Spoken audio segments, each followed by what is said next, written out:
Good afternoon and welcome to today's Lunch and Learn webinar. Happy Thursday to you all. Hope you've got the sun out where you are. Up in Manchester, it's very sunny, lovely autumnal day. So thank you for tuning in live and joining us from your laptop screen. Really excited to have you all here today. Jeremy Mason is our Enterprise Nation video expert advisor, and we've run a few Lunch and Learn webinars with him, and there's always been loads of questions coming through whilst he's been presenting, and we never get the chance to answer them. So that's what this session is all about. So please do pop your questions in the question chat box, as this webinar is for you to get your questions on anything to do with video and video marketing answered. So please let us know who you are, where you're dialing in from, and pop those questions in the chat. That'd be brilliant.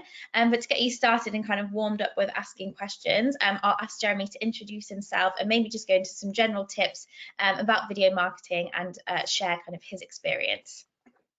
Thanks very much, Holly. It's lovely to be here. Ladies and gents, thanks very much for investing your time.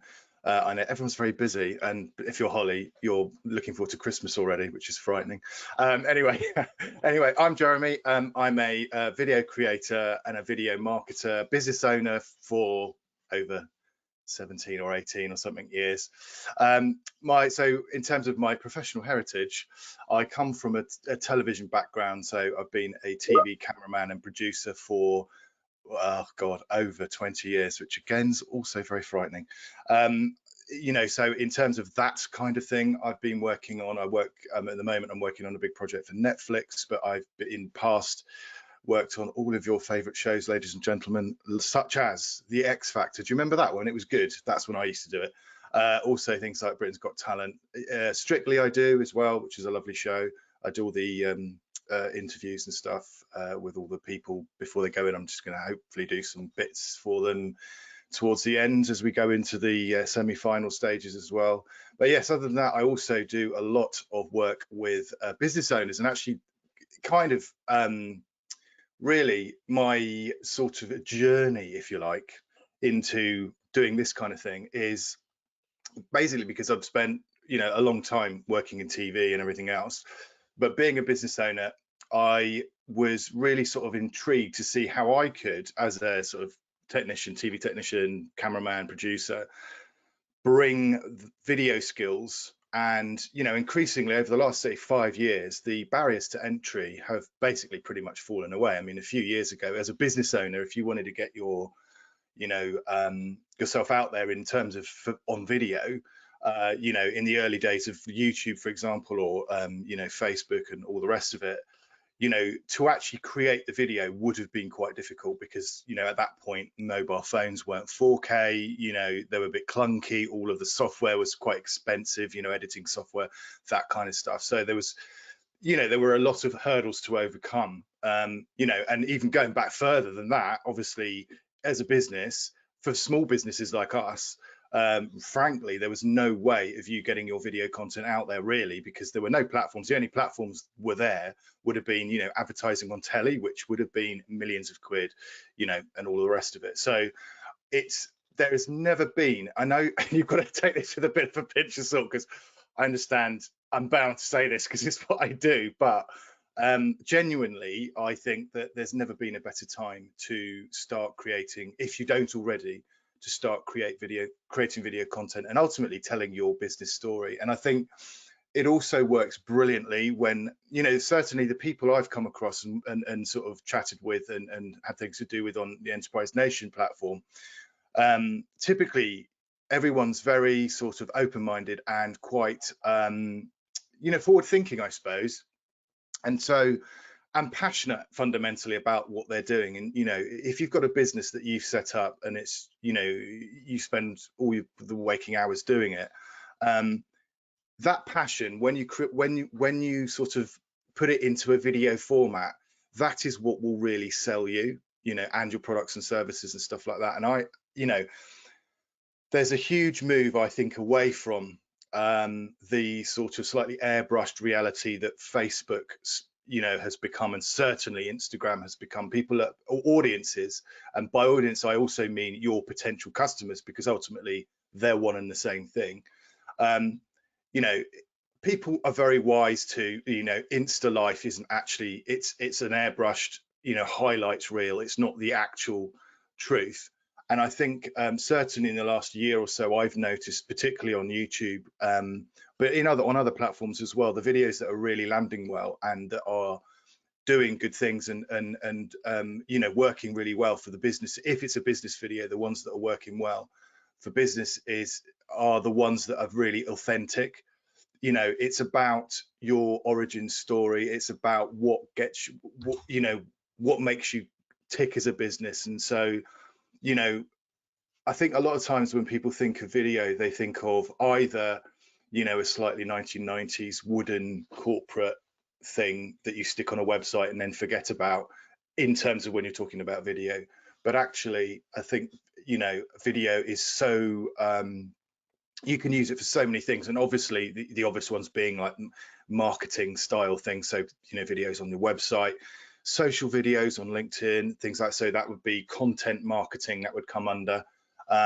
You know, but also I would encourage, you know, as business owners, people to think about using video in things like, you know, if you're having conversations with people, say on LinkedIn, or, you know, you're trying to get people from, you know, the social / you know, LinkedIn world, and you're trying to put them into a selling environment, which is ultimately what you need to do. Because obviously, particularly if you're talking about, you know, if you've got a Facebook presence, people don't tend to buy. It's not the environment to sell in. So what you need to do is then transfer the people across into an environment that they're happy to be effectively sold to. Although, again, sales has changed. The whole notion of how you sell to people, I think's changed an enormous amount. And video can really help with that. You know, like I got a fantastic email the other day, and, you know, obviously as business owners, we get lots of kind of prospecting cold emails and stuff. But this guy, he's an SEO specialist. And in fact, Holly, I said to him that he needs to get in touch with you lot, because his outreach was phenomenal. He had done his due diligence, and he then created there's an amazing free tool called Loom, which is LOOM, and it allows you to record using your webcam, you know, short videos. You can do, with a free plan, you can do a video up to 5 minutes. Now, 5 minutes is a long video. I wouldn't suggest you do that long, but, you know, he did a 2.5 minute, I think it was, maximum little video, speaking to me and telling me he wanted to have a chat. You know, and in the background there was my website. So he'd gone and done his little bit, and you know, the fact he'd done that, then I got sent a little kind of screen grab GIF, animated GIF of the thing. Clicked through, went and watched the video for 3 minutes, and that made me. So, you know, I didn't know the guy, and suddenly I'm, you know, clicking on effectively what's a cold outreach email. And then not only that, I was so blown away by how he did it and what he was doing, and the fact he was using video. And it's the first time I've seen it used in a really, I mean, Loom's been around for a while, but for some reason, in terms of outreach in that way, people haven't been sort of jumping on the bandwagon. And I think if you're a person that works with you know, high ticket items, I'd say, like, you know, professional services, that kind of thing, and it's worth you investing sort of 10 or 15 minutes, half an hour or whatever, in approaching the right people, then rather than just firing a bunch of text at them, talk to them in a video, start a conversation. And as I say, you know, I'm really cynical, and it worked for me. And if, you know, hence we started a dialogue. I mean, you know, it's brilliant. And I think that's the thing with video, is it's all about that connection. It's starting the conversation with your audience and your prospective customers. And it's there, frankly, and again, I know, and I apologize because it sounds like, you know, well, hey, video, but genuinely, as a technology, it is the best way of communicating a lot very quickly, and we're all busy. And I think that particular example of using Loom and little kind of recorded things that you can then pop to your people that you're wanting to talk to, it's a great way of doing it. That was a very long intro, wasn't it? Sorry. No, that was perfect. You could go on all day. We'd still all be here interested in every word. So thank you for kind of giving us that introduction. We have It's a pleasure to get some questions in. Interesting question here from Ithiel. So Ithiel says, hello, I'm Ithiel. I'm a new product development chemist. I've been working on a professional backdrop for Zoom meetings. I've chosen a smart blue-grey wallpaper to learn that some people see it as charcoal grey or black. Can you give any advice about when choosing colours and how colours are viewed and received? So interesting one there about colours, and I guess kind of making your background look kind of professional for videos and video calls as well.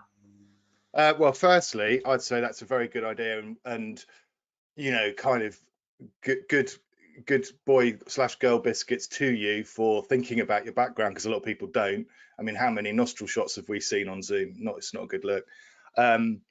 So that's really good. Now the trouble is with video, frankly, is, you know, as a cameraman, I can shoot something and I can be absolutely sure of the color renditions, what it's called, you know, and I can make sure it all looks, but I'm not in control of the device that people are looking at, you know, viewing it on. So that is always going to be an issue. Now, I mean, on the face of it, I would say, is it absolutely critical that, you know, you know, does it really matter that the fact that it's rendering in a slightly different way on whatever monitors people are looking at it at? I mean, if it is, maybe try another color. You know, but fundamentally, I think the idea of using, you know, there are these things called color armors, which are actually photographic backgrounds, which are like a roll of paper that you put behind you. But if you're in, particularly, actually, I did a video about this a couple of weeks ago. If you are in a small area, like a little office, or, you know, you don't have, or there's lots of clutter in the background, using one of those, and particularly if you're in a sort of professional service role, that it's a really good way of making your content look really smart. The counterpoint to that is, depending on your business and who your audience is, they can look quite well, they're very clean, and they can look quite sort of a little bit impersonal, I would say. But that's, you know, that might be fine for what you're wanting to do, you know. So, but what I'm saying is, if you're a sort of, I don't know, if you're doing videos that are sort of, I don't know, sort of barbecue-y type, or very friendly, cuddly type, you know, your vibe's very friendly and cuddly, then maybe doing a stark background is not the right choice. But fundamentally, even that said, I would still prefer that over a really cluttered background, I think. But no, in terms of the color rendition, unfortunately, there's not a lot you can do about it. I mean, because fundamentally, you're not in control of how people see, you know, what they watch your content on. So I hope that answers the question. Sorry, there's not a magic answer to it. No, that's perfect. Thank you very much, Jeremy. We've had another question coming here from Risman. Risman says, recommendations for a camera. It hasn't gone into much detail, so any kind of suggestions that you'd give on kind of what type of cameras people could buy. I guess at kind of different kind of price points and stuff. It obviously really, but any advice you can offer there? Yeah, so if you're starting off, you know, I think a lot of the time people let kit get in the way of actually starting. So first thing to say is, you can start on your phone, and especially, it's a lovely bright day out there today. You know, okay, it's a bit windy, but you know, if you're shooting on a, you know, little Samsung phone like that, or an iPhone or whatever, this is about 3 years old, this one, and that's still 4K, so that's absolutely fine.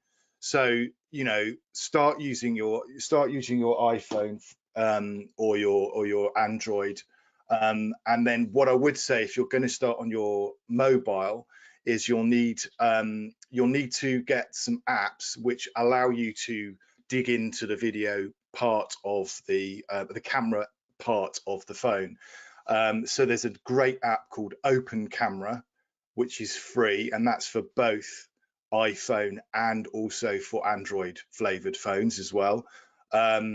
You know, so that's something you need to do, and also obviously then you'd need to edit the footage as well. So in that way, if you're wanting to do, if you don't have like a laptop or whatever and you want to do it, you can actually edit on your phone. So apps for that would be, there's a great little app called Quick, which is Quik. That's very trendy. It's actually by GoPro, that one. It's $10 a year, so you know, the price point's really low. And actually what's great about the Quick, it's very, it's been designed mobile first, so it's really great interface. Very easy to sort of move stuff around and shunt stuff in different orders and put graphics on. And also they've got rights cleared music, and that's really you know, maybe we get that later, but if you're using music, you need to be very careful that you don't just put Coldplay on there or something, because they will, you know, copyright bots are everywhere, and you will get flagged. And if you're on something like YouTube, you get flagged 3 times, you're kicked off the platform, and they will never let you back on. So you need to look for things called rights cleared music. There's lots of music libraries, there's lots of free ones, just Google them. And they're obviously, if you're doing stuff on a sort of more ongoing basis and on a consistent basis, actually, which is what you should be doing if you're wanting to take video seriously, you know, consistency is absolutely key. Then I would advise in investing in something. You know, there's places like Shockwave Sound is one of them. I use a stockened music library called Storyblocks, but there are lots of them. You know, iStock, there's loads of them, and they vary in price, but you're talking probably around about sort of the £100 mark a year to be, and that gives you access to all of their photographs, all of their videos, all of their graphics, and all of the music. So if you're creating, you know, like for me, that's what I use for my videos. So yes. And then in terms of, sorry, that's a massive tangent, sorry about that. Cameras, that's what we're talking about. Then the next sort of step up from the phone is that there are cameras. I use one called a Sony ZV-1, and actually there's, just because they brought a new one out, it's actually just dropped in price, so that you can get for 500 quid. The good thing about the Sony ZV-1 is that you can take it straight out of the box, switch it on, and use it straight away, which is what I did. However, if you want to get involved in geekery, which you may end up wanting to do, then with that camera, and cameras at that sort of price point, I mean, you know, there will be, I think there's a Canon, the Canon M50 is still a good one as well, although that's probably slightly more expensive because you've got to buy a separate lens with that. But I hear lots of good things said about that one. But this little Sony is a very compact camera. It's got a fixed lens, so you don't, it's not an interchangeable lens. It's got very quick autofocus. The pictures look amazing, and like I say, if you want to dig under the bonnet, it will shoot things like RAW, so you can really, you know, if you want to get into color grading, that sort of thing later on, you can do all of that. And the other thing, the difference between that and a normal sort of stills camera is the fact that the sound on that is really good. So that would be my recommendation. And then after the sort of ZV-1, so after about the sort of £500 mark, you then probably go to DSLRs, it's what they call, which is the interchangeable, clicky interchangeable lens ones. You know, there are things like again, Sony, so Nikon, Sony, Panasonic are okay. You know, all of the main manufacturers, they're all of sort of much for muchness. So if you've already got existing lenses for a system, whether a Nikon or a Canon or Sony or whoever, then I would, you know, all the main manufacturers, the quality of their gear is really good, so I wouldn't necessarily switch. But yeah, so, you know, there's things like the A7S, I think there's a G7, which is a Panasonic one. They're all good, and they're all about, then you're talking about sort of nearly the £1,000 mark. But for that, you're getting an amazing, you know, camera that will make really beautiful looking pictures. And you know, things like, you need those kind of DSLR 35mm type cameras to give you that blurry background look.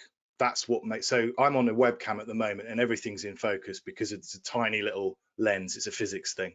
So, you know, but if I was on the ZV-1, it would be really nice blur backgrounds, you know. So for high quality looking video, cinematic looking video, that's what you want, something like the ZV-1. Or if you've got a bit more money to invest, then, you know, like A7S or the G7 or that kind of thing.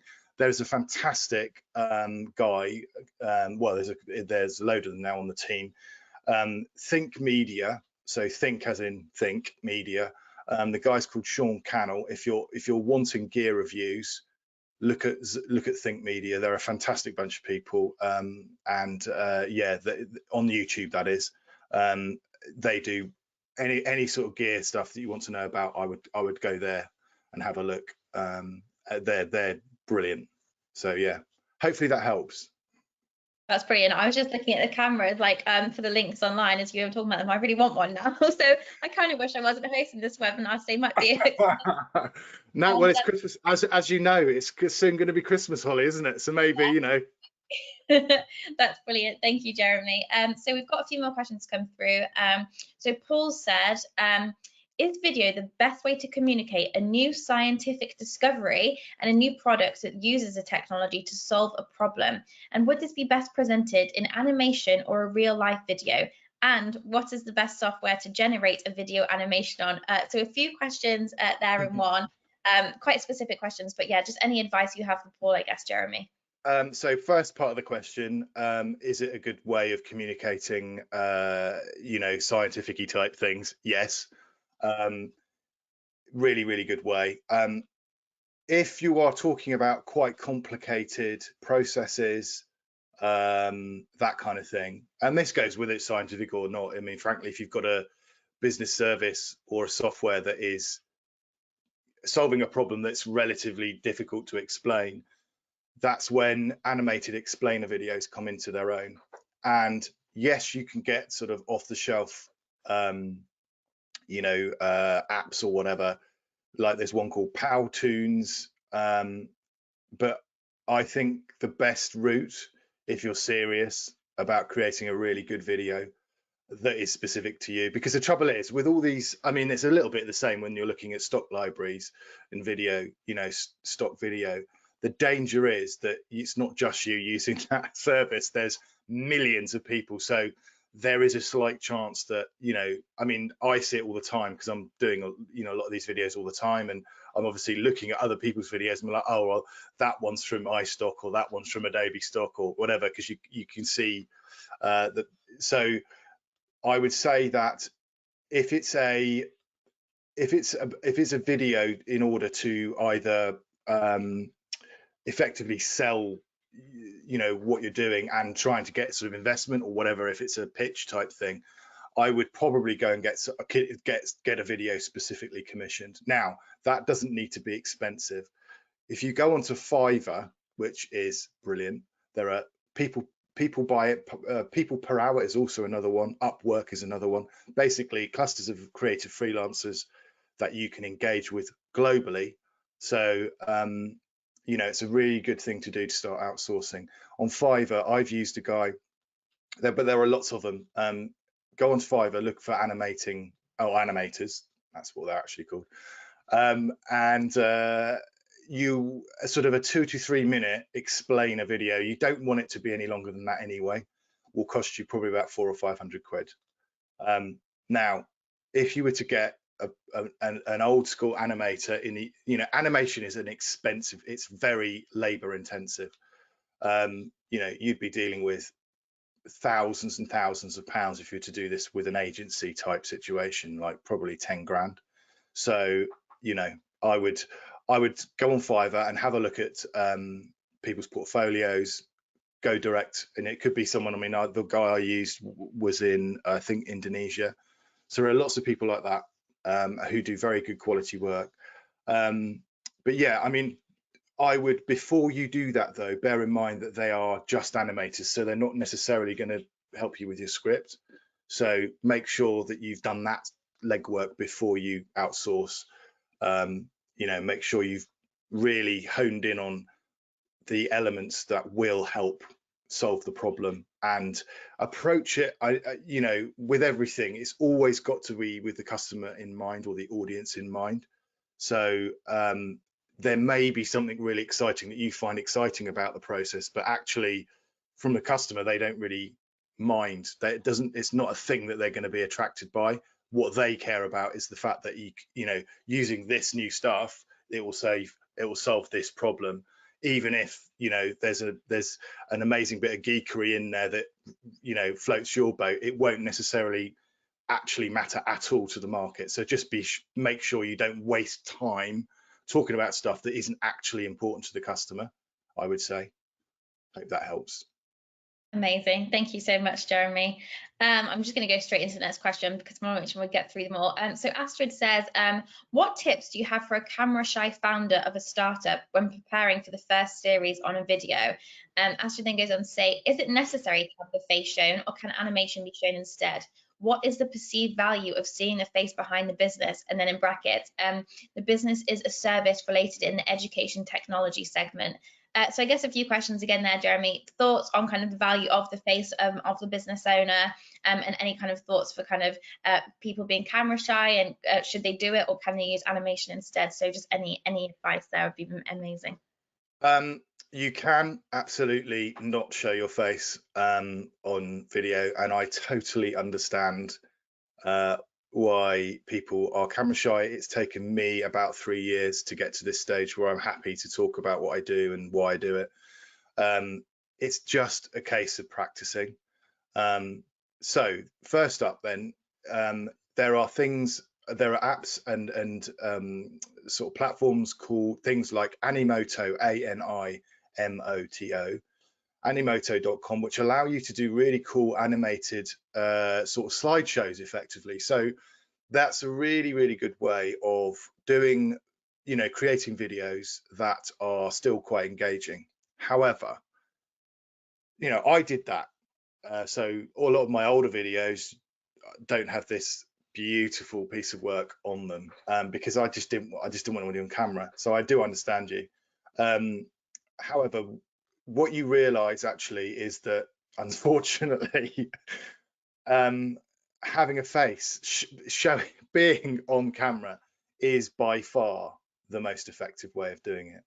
And so really you're then in a case, you're then presented with a sort of almost inevitability. You think, well, I've got to do this, and actually it's like, well, my objections, and a lot of the time the objections are in your head. It's not what people, okay, you might have been called some unkind things, it might stem back to school or whatever, but point is, most of the reasons people don't want to be on camera is they're in their head. They're not actually objective stuff that people that people have said to them.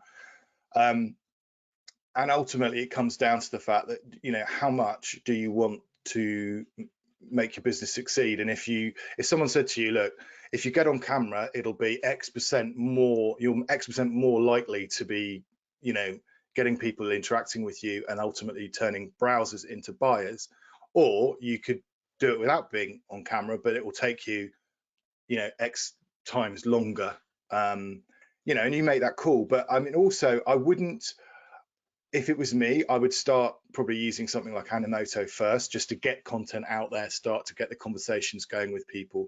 But fundamentally, it's very, very easy to get a great slick looking website built on the likes of Fiverr for a couple of £100. However, what makes a business really, I believe, is the people behind it and why they do it.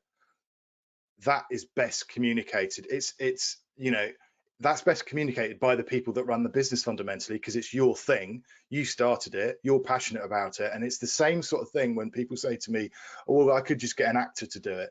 Well, you could, but unfortunately, they don't live it and breathe it like you do. They don't know, they've not got the information, and they've not got the backstory that you've got. And you can tell them to say lines and try and say it in a good way, but it will still ring slightly hollow, in my view, even with like pro voiceovers and all the rest of it.